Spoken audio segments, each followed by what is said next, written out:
I'm a big fan of EVFs. This is my shoulder rig that I often use for run and gun type setups, and EVFs give you a lot of advantages over an onboard monitor. I made a video about my shoulder rig. I'll link it down below. So what I have here is just a collection of relatively easy to find EVFs. This is the PortKeys OEYE 3G. This is the Zacuto Kameleon Pro, and this is the Z CAM EVF. These, in my opinion, represent kind of the best middle of the road kind of monitors. Now they're still kind of expensive. They range from around $800 up to around $1,600 or $1,800, depending on how you kit this one out. But while that sounds expensive, and you can truly buy a camera for what one of these costs, if you're going to shoot like I do, and you really want to focus on your image and get the best image you can while shooting, you pretty much need to be shooting with an EVF. Monitors are fine. I have a number of monitors. They're all 5-inch monitors. But it doesn't matter how bright they are, how big they are. If you get in the sun, glare can hit that screen and it'll wash it out. It doesn't matter, like I said, how bright it is or whatever. And I don't know about you, but I struggle to find focus on a 5-inch monitor. Maybe just my eyes are getting bad. In any case, I can definitely get better focus with an EVF. Same eyes. And for me, that's the whole point, is to see my image a lot better. I don't use autofocus very much because I usually don't shoot on cameras that have good autofocus, but also because I don't shoot on lenses that have autofocus. I'm shooting on old vintage lenses a lot, and so I have to manual focus. And I rely on the Tilta Nucleus Nano system for focusing, which works really, really well. So when I'm shooting with the EVF, if I get it rigged just right, it's comfortable, I can see a beautiful image, I can pull my focus no problem, and I never have to worry about the sun blowing out my image. I have less power draw because the screen on these things is, less than 1 inch. And it's not as bright. It doesn't need to be as bright. They have all the features you'd expect, like waveform monitor, false color, zooming, peaking, all that kind of thing. They're all pretty similar in that regard. I'll run through the menu and show you the features that these EVFs have. But let's zoom in a little bit and look at the construction of these EVFs, because they're all a little different. As you can see, they all come with an RE rosette on the side, on the right-hand side as you view these usually. And that's perfect. That's what you want to have on an EVF. It allows you to rotate these things with very fine control and position them how you need, because it's really important, especially if you're on a shoulder rig, to have these things lined up just with your eyes so it's really comfortable. The Kameleon is a little odd though. You can see it does have RE rosette, but if you look in the middle there, it has this adapter, which is, it goes from 3/8/16 to an M6. That's a very uncommon adapter. I don't know if I can even find one outside of ordering one straight from Zacuto. I really, really wish they had just put an M6 thread in the middle of this and not did this weird 3/8/16 adapter. The other side does have a normal M6 thread, I believe. In the world of RE rosettes, they are all M6 thread. So I have a whole bunch of accessories here, all of these different products. And every RE rosette has an M6 thread in the middle, but not Zacuto. They did something a little weird with that. This is an additional arm that I bought from Zacuto. And when it came, this piece here, this wing nut, had a 1/4-20 thread on it. And this is a standard RE rosette. And I don't know in what world they live in that you would ever want to use a 1/4-20, because it's just not standard. Like, there's nothing that has 1/4-20 and an RE rosette. It just doesn't make sense to me. So I actually put a tap in here, an M6 tap, and threaded in a standard M6 wing nut. Since it doesn't really matter, those threads just keep this thing from falling out. So now this has M6 on both sides, which is ideal. Finding a piece like this, which is adaptable, adjustable, it's actually kind of hard to find. So Zacuto has these, and not very many other people will actually sell good accessories for EVFs like this. So anyway, besides the RE rosette on each side, the PortKeys has this rod adapter here, which slides into this bottom groove here, and you can mount that to a rod, which is kind of nice. That works pretty well. It also has these two 1/4-20 threaded holes on the bottom. As I mentioned, this one has a RE rosette on both sides, and that's pretty much it for mounting. It does have a 1/4-20 right there.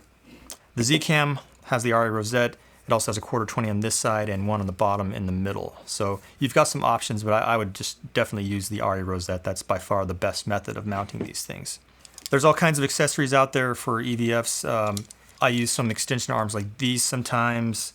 I have this a NATO rail that you can slide something along. So I've got this adapter here from Small Rig that goes from NATO rail to RA rosette. You always just need to have all kinds of accessories like this to figure out how you're going to mount this thing on your camera rig.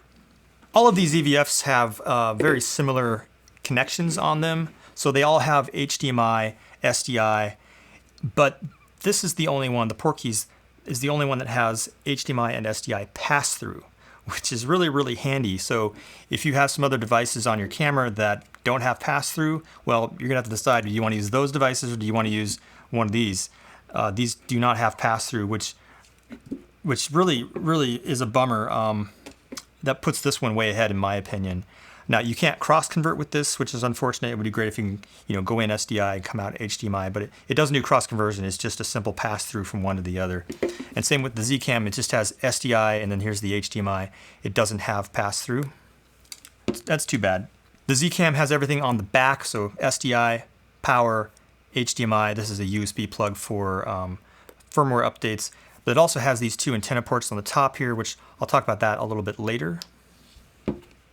The Zacuto has the HDMI in the back, but the other connections are on the bottom. So here's the SDI, and then there's the power. This is a 4-pin LEMO. I should mention that the Z CAM has a 2-pin LEMO, which is nice because that's a very, very standard LEMO power connector. PortKeys uses their 4-pin thing, which is not standard. It's a little odd. You have to pretty much buy their cables from them to find power cables, but you can get them to D-tap and to a DC barrel plug and maybe some other connections. So make sure you buy a couple of those so you have them on hand in case one breaks. The Kameleon has a little USB-C connector here for doing firmware updates, and the PortKeys has a USB-A connector here on the side for USB updates. Now you'd think this would be a common thing to have a power switch on your EVF like this one. So the PortKeys has it, the Z CAM has one right here. It's this tiny up and down power switch. The Kameleon does not. This thing, as soon as you plug in power, it turns on, and to turn it off you either have to pull the power here or have some kind of a switch on this side of the device, which I think that's really, really too bad. Even though these things don't draw as much power usually as an onboard monitor, they still do draw some power. So if you're down for a little bit, it'd be nice to just switch these off. I can do it really easily with these two, but not with the Zacuto. Well, that's too bad. You can buy a cable from them, and it has a D-tap with a power switch on it, which is kind of funny. So here's this cable that Zacuto sells. This one's SDI and power bundled together. It's pretty expensive. It's over $100, but you can see right here on the D-tap, it's got a little power switch. So you can actually kill the power to the EVF here just by using the switch on the D-tap. So it's kind of cute. But again, this is weird. I've never seen a D-tap that has a power switch like this before, so it's kind of hard to find. And you just put it on the EVF, and then everything would be fine. So as I mentioned, all three of these EVFs have both HDMI and SDI input, but there's a difference when you're using SDI in this. So say you have a camera like the Red Komodo here, which has just SDI output. It doesn't have HDMI. You can run that SDI in here, no big deal. But these EVFs will not accept anything more than 1080 from a camera like this.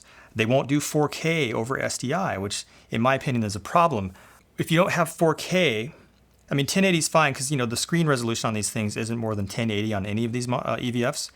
But when you punch in, you're not getting a sharper image. You're not getting more information to focus with. Whereas if you give it a 4K signal, when you punch in, you can see a lot more detail, and that makes a big difference, at least it does to me. So using SDI like this, it puts you at a little bit of a disadvantage with these EVFs. Now, you could cross-convert SDI to HDMI, but that's kind of hard to do. The only thing I know of that would even be half easy to do is to use the Atomos Ninja 5 with this SDI module right here. But you're looking at around $600 for the monitor itself, $200 for this adapter here, and then you have another power-hungry device on your camera drawing power, and you have to feed an SDI signal into here and then HDMI out of that, and that's kind of a lot to do just to get 4K into these EVFs. But that's where you're at if you have a camera that only has SDI. So you're at a bit of a disadvantage with an SDI camera only like this. If you're using a Sony or Canon, then you're okay. They will output at least a 1080 signal. It depends on the resolution, it depends on the camera, but a lot of the newer Sonys and Canons will output 4K over HDMI, and these EVFs will take that all day long, give you a nice sharp image. The buttons on the Z CAM are nice. They're these soft touch rubber buttons here, and they're pretty easy to use. So you've got a menu button here. If you press that, it brings you into the menu, and then you can guess with the navigation you have up and down. And you can do left and right, I believe, with these two as well. And then to exit, you hit the OK. It's something like that. I'll show you when I get into the menu. I like how these feel. So when you're shooting with it, it's on your left side, which is great. It's easy to reach. These are also custom function buttons. So besides the F1 and 2, you can also program the OK button and the up and down buttons to be custom function buttons. So you can pull up, a center mark, your focus peaking, histogram, or waveform monitor, whatever you want. You can program those here with these buttons. The Zacuto Kameleon has this 4-way joystick, so left, right, up, and down, and you can press it down and it clicks. And that's fine. I mean, I kind of like the minimalist design here where you only have literally just this one controller. There's no other buttons on this thing. But when you get in the menu, I do find it's a little confusing as far as knowing whether this is up and down or left and right. It always seems like one direction is reversed from how it should be. At least for me, it does. But I mean, if you use this enough, then you get used to that and you can figure it out. So really no big deal. You can program these to be custom function buttons. As you can see, they have F1 through 4 written around them. Again, it is a little confusing trying to remember which thing you've assigned to these buttons. But as you use it more, again, you'll become familiar and memorize what these do. They do work a little bit differently as far as when you get into it, how you get out of that option. But that's just part of the menu system in this thing. It's not like you just turn it on, turn it off on some of these features. It takes you into a setting and it cycles through, and then to get out you have to like double tap up or something like that. So it's not as straightforward as the other EVFs. The PortKeys, I've actually made an entire video about. I'll link that down below. It's like a 1.5 years old, but it's still valid. It has the simplest controls, and I actually really like it. Of course, I'm used to this one. I've used this one for a long time. So you've got the standard jog wheel here, and it's also a press button. So if you press that, it brings you into the menu, and as you scroll the wheel, you can navigate through the menu. Other than that, it has 3 custom function buttons and a basic exit button, which just takes you out of the menu. I do wish it had a 4th button. It'd be nice to have 4 customizable function buttons on this, but these aren't bad. And these buttons are just awesome. I mean, they're metal in the first place. Like, they're like machine metal buttons, and they feel really good. Like, they have this nice feedback, a nice feel to them. They never stick. I just think these buttons are awesome. Being EVFs, they all have a lens that allows you to focus your eye to the screen, and they also need to have a diopter, which is basically a way to control the focusing so it looks sharp to your eye. So if you wear glasses, if your vision's a little off from perfect, it's no big deal. You can adjust this diopter and bring that into focus for your eye. So the Zacuto, you obviously just turn that red wheel. The PortKeys has this knob here in the bottom, and it kind of has little detents. Pretty easy to use. The Z CAM has this ring right here around the outside. As you can see, as you turn that, it changes the diopter. I think out of all these, the Zacuto is kind of the easiest to accidentally bump. It has the least amount of dampening, and it just kind of sticks out. The knurled ring is easy to grab, so I don't like that. The Z CAM you'd think would stick out, but this knurling doesn't grab your finger nearly as much. It's much smoother, and also the dampening on this thing is quite stiff, so I don't feel like I'm going to accidentally bump it, so that's nice. The PortKeys, it's kind of my favorite because as you can see, it's shielded here with these metal shields on the side. You really need to be intentional with that knob. It's not something you're going to bump on accident. You'll notice the eye cups are all a little different. The PortKeys is a soft rubber. You can actually take out the little metal band inside here and flip it around if you want to have it for left eye. The Zacuto is easily the largest. It also comes with a flap which comes off, and it's magnetic, so when it does seal up, I think it actually sticks closed. I think the idea is that you can leave this on and somehow open it up with your eye or your side of your head or something, but I've never found that to be practical. I usually end up just taking it off so it doesn't get in the way. And the Z CAM also has just a kind of a standardized rubber eye cup, which you can just rotate by spinning it on the front here. You can pull it off and rotate it. Pretty easy to do. I will say that this one is the least comfortable. It's just a little too stiff, even though it looks rather flexible. This end here is quite a bit stiffer, and when it's up against your eye, I found it's too stiff. It's just not comfortable to really push against this and seal out the light.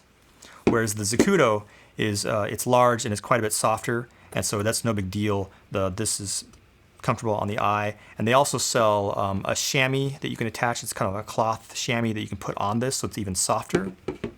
And the EVF, and the PortKeys EVF, this material is plenty soft, and I find that it's no big deal to have this against my eye all day long. It's plenty comfortable.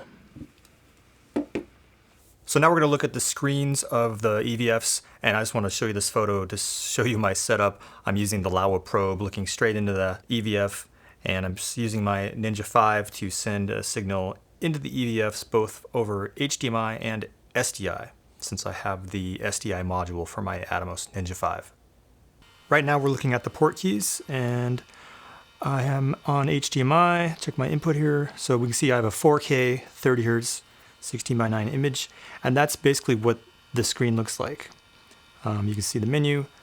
It's not going to be tack sharp because I'm using a camera lens looking through the diopter, looking at the screen, so it's never going to be perfect here.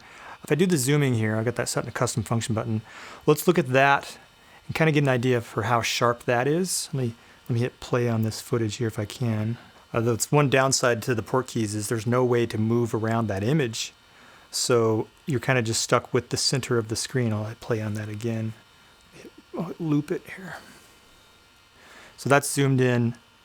And so what I'm getting is, since this screen resolution is basically HD, when I zoom in on a 4K image, I'm still getting HD resolution, and I can use that to check my focus, which is really good.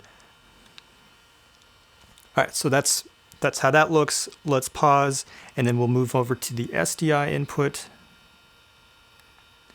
And I need to change my Ninja to output 2K because, again, EVFs don't do 4K on SDI. So now I've got a 1080 signal, and if I zoom in on that, let's see if you can tell any difference in the sharpness.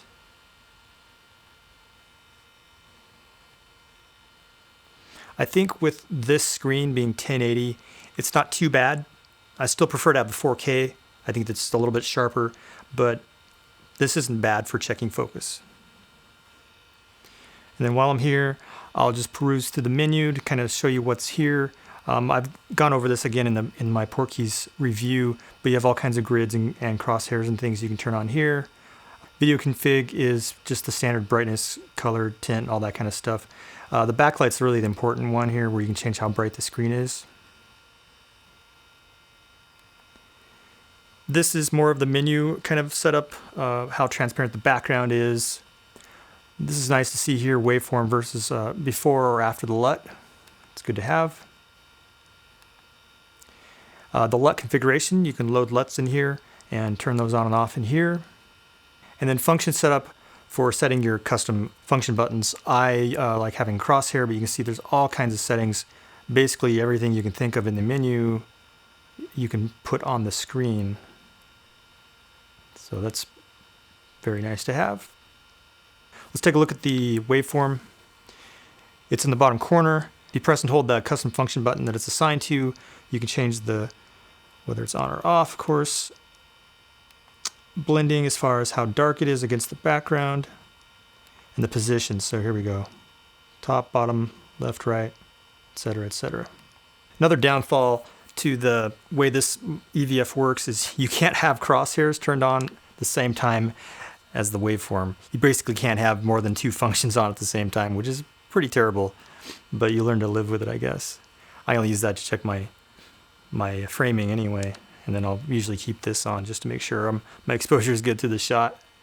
But yeah, that is a huge downside, and I'm sure this is something they could fix in a firmware update. I don't know if I've ever updated the firmware in this thing, so maybe they have, and I just don't know. Obviously, it hasn't been that much of a problem, but yeah, I can see how that is kind of a problem. And the last thing is the firmware update. Obviously, you can update the firmware through USB. That's basically it. All right, so I've got the same clip loaded up here on the Zacuto. So this is a SDI, and the first thing I'm going to do is zoom in. I've got it on a custom function button here, and like I said, this is a little different here. So when I first get in here, you can see at the very, very top it has a plus, minus, and C. So if I go up, it's going to zoom in. It's got a pretty good zoom. And remember, this is only a 1080 signal because it doesn't accept 4K over SDI. If I push in the middle, then I get arrows and it lets me move the image left and right. But it feels backwards because right now I'm pushing the joystick left and it's moving right. And if I push it right, it moves left. Kind of that opposite, like helicopter kind of control. But the up and down are the same as in the menu. So that's what I mean by one direction feels like it's wrong. So then if I push left or right here, it centers me again. And I have to press it 3 times to get out of that zooming mode. So that's kind of different. If you look at the waveform, so it cycles through. So first press gives me the RGB waveform. Second press gives me the mixed color waveform. Then I have a Luma waveform, and then it's off. Over here I have false color, and it looks pretty good. It has 2 modes. So press it once, press it twice, press it again, and it's off. And then I have a center mark here. So let's push the middle button, and then we'll jump into the menu.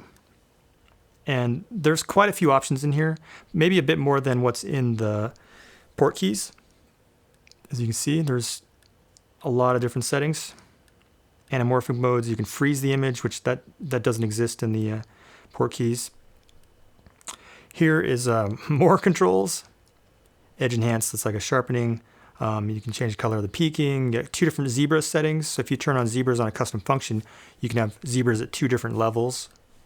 There's a histogram, audio meters, of course, vector scope, waveform. And then once you get down here to the bottom, this is where you assign your custom function buttons. So F1, 2, 3, and 4. As you can see, I have them assigned. Now, the thing that's confusing about the menu is if you press in the middle, it takes you out of the menu. That gets you in and out of the menu, and that's confusing. So you have to remember that when you get into a menu item here, you have to push right to get into it. Let me go back down to the bottom here. And again, here, push right, and then you can adjust it. And you can see when as I scroll through here, all kinds of settings. Lots and lots and lots of settings. You can change inputs. You can change LUT files. Change LUTs, of course. Very, very full-featured. Continuing down the menu, here's where you set your LUTs. And of course, you can set your scopes to be pre or post LUT. Here we have how much magnification you want. When you first press it, it'll jump to 75% currently on this setting. The brightness, I basically set this to about the same brightness as I had the port keys. If you go much brighter than this, it really washes out. So I don't really recommend doing that. And honestly, this is plenty bright. I would have it probably dimmer than this if I was just using it with my eye. But for this camera and this lens, I needed to have it brighter.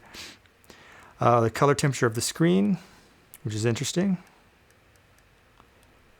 And it's kind of preset.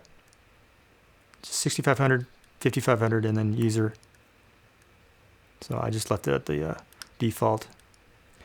Again, brightness, I wouldn't really adjust any of these. And in most monitors, you really don't need to adjust this unless you think there's something just off on your monitor.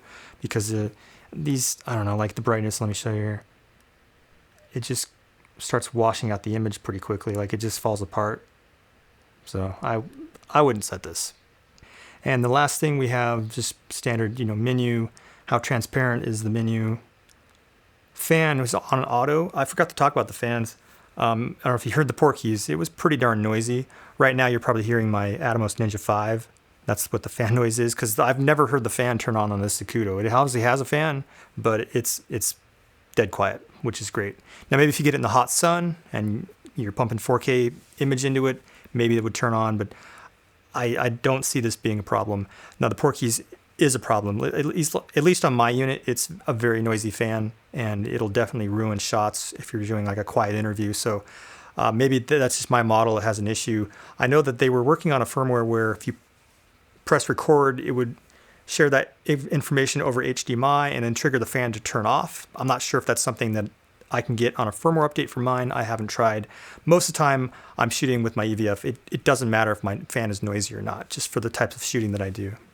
Let me go back to the bottom here. Basic stuff, updating the firmware. And then I'm going to go in here though, because I do want to switch this to HDMI so I can see. So now I have a 4K HDMI signal. So let's check our zooming. So that's 75%.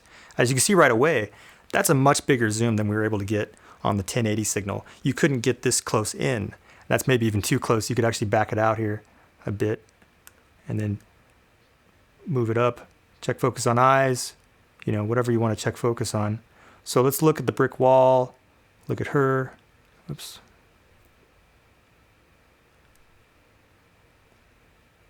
It's kind of confusing. Moving around. Let's go up, let's go over. Okay, so I'll be here checking my focus on her eyes, which looks like it's a little off maybe. And then let's compare that right away to the SDI. So if I go in my menu, now I got a 1080 SDI. And again, first time I zoom in, it is not nearly as zoomed in. And if I zoom in closer here, I don't know, what do you think? That's as far in as I can zoom. Does that look as detailed, as sharp as the other one? As the 4K HDMI? I don't know. It's hard to say. And here is the Z CAM. Right now it's on SDI. We can see in the top corner. Right away you'll notice that this layout of the screen is entirely different. The screen in the Z CAM EVF is square. It's 1440 by 1440. That means you have less resolution on both the width and the height of the video portion of the image, but it allows for room below the image and above the image for other information, such as the waveform here and the input mode and frame rate and those kind of things, which is kind of nice. It keeps it out of the shot. It's my magnification, and just like you'd expect, because you have up and down buttons, you can press up and down to move the image up and down. If you press the menu and the F1 buttons, it moves left and right. It moves a lot faster than the Zacuto, but if you press it, you know, one at a time, it kind of jumps. So I don't know. It's a little bit better because it's more intuitive than the Zacuto as far as which direction you're moving, but it does jump. If you press OK, it exits out of that. Pressing on the down button, I've set to my scopes. So that's waveform, vector scope, here's histogram, and then off. And then back to the Luma waveform. I wish it had the kind of waveform that would be color, but not split out like RGB here. But even the PortKeys doesn't have that. It just has the Luma waveform. Let's jump into the menu. I think this is the easiest menu to navigate. It looks like the Z CAM cameras as far as the color scheme and the font. And you can see it's very basic here. There's 3 options on this screen. So you press the OK button, you go into that, and this looks just like the Z CAM cameras. So scopes, you can see there are the different scopes you have. With or without the LUT, of course. Press menu to go up a level. You're peaking. Let's see what exposure means. Zebras. Monochrome, that's black and white. Blue channel only.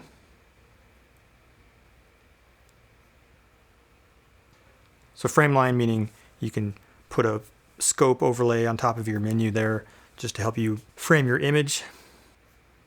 Center mark, which I use. Grid lines. Safe area, de-squeeze, so if you're doing anamorphic, you have the option to do that here. Loading the LUTs and then back up to the top, so let's go back out of this, down to the next one, shortcuts, so that'd be your custom function buttons. And you can see here, you can define 5 buttons. Like I said, everything but the menu button can be defined. So I have my magnification, my scopes, my peaking, and this I would probably turn on. Let's say I'll set it to my, my center crosshair. Uh-oh. Can't do it on that one. That's kind of weird, isn't it? So what can I do it on? So I guess that's one shortfall, as you can only do 5 different things on the custom function button. So essentially you would have all of these set to a custom function button at all times. Just pick your, which 5 buttons get the 5 settings. I think they should update that for sure. I mean, there's all kinds of other options that you can use on these custom function buttons, like the Zacuto, which basically lets you do anything with its custom function buttons, and the PortKeys is also not too shabby. So that's kind of short-sighted there. Setup, just like you'd expect. Got your LCD brightness. Layout, this is interesting. Let's see what layout means. So I was on type 2. Let's go to type 1. So you can see the scopes are different. Now I can see my Luma, RGB, and histogram scopes all at the same time. It takes a second for that peaking to turn on and off, which I don't like. Like, it takes a good second to turn on and then turn off. That's kind of weird. And also, I've turned mono on in the camera menu, and I have to go back into the menu to turn it off. So again, that should be on a shortcut button. Where was it at? That's the question. I think it's an exposure. Yeah, tool monochrome. It's just on for some reason. So you see how you have to turn it on here. See, all these settings you should be able to set on a custom function button. It's really disappointing that you can't do that. All right, there we go. Back to color.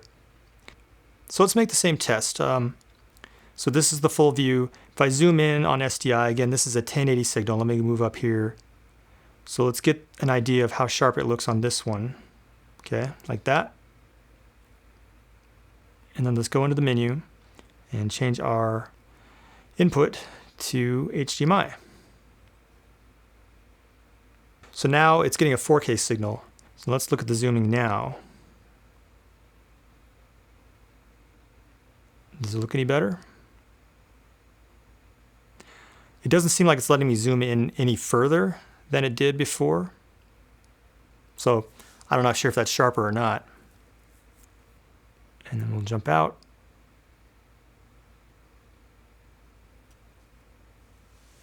And then we'll jump back to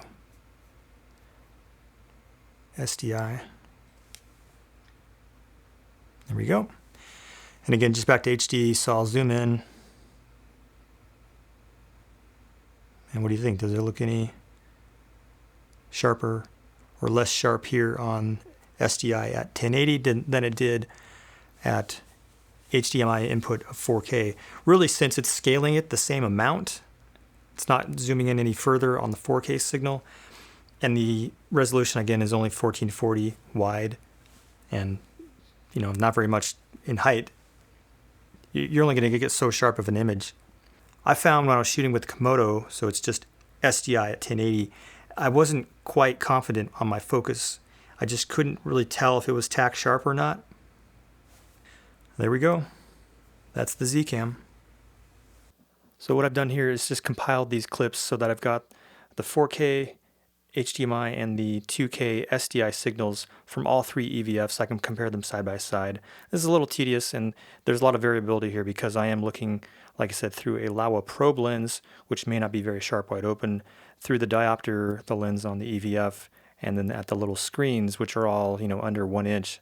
Please trust me when I say that to your eye, all three of these EVFs look really amazing. They're much sharper. The color, the clarity, everything about them is so much better to your naked eye than it is through this setup that I have. It's just practically impossible to do with a camera setup trying to film an EVF. They never look that good. The Zacuto in these shots doesn't look very sharp, but it really, like I said, to your eye, it looks as sharp as the PortKeys. The only one that may look a little, I can't say less sharp, but it's harder to see is the Z CAM because of its lower resolution. It's harder to make out some of the details. So here's a good comparison looking at what the lens sees. And again, the Laowa probe lens is right up against the glass or the plastic lens on the EVF. So this is the field of view that you see with your eye. The PortKeys fills the frame and it looks so large that you're practically looking around trying to see the entire image. And that's a good thing because you're going to see, it's just going to fill your entire vision with what your camera is seeing. The Zacuto is a little smaller, and then the Z CAM, even though the resolution is lower, it's actually slightly larger than what you see with the Zacuto, which is interesting. That's probably why you can make out more of the grid lines, more of the pixel structure in that EVF compared to the other two. So if you boil everything down, I would say the PortKeys gives you the most important thing that an EVF is supposed to do, the biggest and best image. The Zacuto probably has the most features as far as settings and options. The Z CAM has the lowest resolution, which isn't great. It's missing some features as far as what you can assign to the custom function buttons, but it does have one feature that the other two don't, and that is wireless video transmission. In the menu, go down to Setup, down here to Wi-Fi, let's turn that on. And you can see what it's doing is it's creating a Wi-Fi network. So you go to your phone. So in my Wi-Fi settings, I see the Z CAM here. I'm going to select that. And the password by default should be 12345678. Very good. And then if I go back here and hit monitor on my Z CAM app, Look at that. I have the signal from the EVF over Wi-Fi. You get a free wireless video monitor, and you can do all the things that you normally can do with the Z CAM app, like the LUT, all the different modes here, the waveform monitor, which you can move around, the peaking, the guides here, the beauty tools. Look at her face, my gosh. That's crazy, I've never seen that before. Anyway, that is pretty cool. Another thing that's really cool is you can see right here, proximity sensor. There's a little sensor here at the eye cups. When you put your eye up to the EVF, it'll turn the screen on, and when you move your head away from it, it turns the screen off. So it's a power saver, which is really great because that's one of the largest, power consuming things in the EVF is the screen itself. Although I gotta say too, the Wi-Fi, you would want to turn that off if you weren't using it because that's going to consume power just having that on. Well, thank you for joining me for this video looking at these EVFs. I want to give a huge thanks to Soltis Cameras for sending me this Z CAM EVF for review. I've had it for about 3 months, so they've been very patient with me, so thanks to them. If you have any questions or comments, please drop those below, and please remember to hit that like and subscribe button, and I'll see you in my next video.